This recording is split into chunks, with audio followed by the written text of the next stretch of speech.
Ay, dako kayo importante, importansya nini. Kay sasama sa mga driver, ang isda karon maglisod na og lusa tus ka mahal sa kuan lana. Gani gingon nga ang mga isda ang pinaka-pobre sa tanang pobre no sa atong sod. Nya karon sugamak siya sa grabe no. Di lang sa programa sa gobyerno, reklamasyon, kuwari mas pili pa no pagkakaroon na igong siya ang mga managat na pa sa mga pamilya na mga anak ng eskwela no so kung kamahal sila na maglisod og lusad so kung walay di kalusad walay siya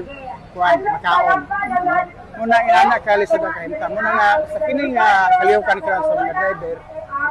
misalmot dito no isip usa sa apektado nga mga katawhan sa pagkaliban ang palaliton no ang palaliton karon tungod sa pagsaka sa lara mauban pod ang pagsaka no una nga ato gyud panawagan kami sa mga gawinagat ang ibasura gid ang OLD regulation sa gulo kay mamo ni kanang murag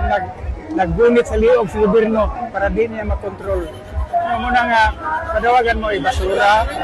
regulation ang tamon ang mga buhis wala na para nga magsugakod atong mga driver aming mga mananagat labi na ang mag-uma sa crisis nga atong dito karon kung atong unaon ang atong nasod dato kay siya pero ang katawhan pobre man kung hisgutan naglana na atay resources sa lana ang atong yuta tabunok ang atong kadagatan abunda dapat din maglisod ang katawang Pilipino. Pero tungod sa kahimtang ang atong mga ang atong mga industriya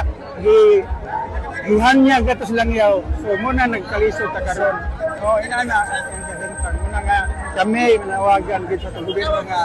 unahon ang kapakanan sa mga gagmay katawhan sa sabi na namong managat nga giingon sa atong gobyerno nga pobre sa pinaka-pobre no basta man ang atong kita sa pangatlaw na pangingisdaw ta ay sa ako giingon giniya kundi kay kalusad wala gyud wala kay unsa may imong i-adto sa merkado unsa may ibiligya kun dili ka kalusad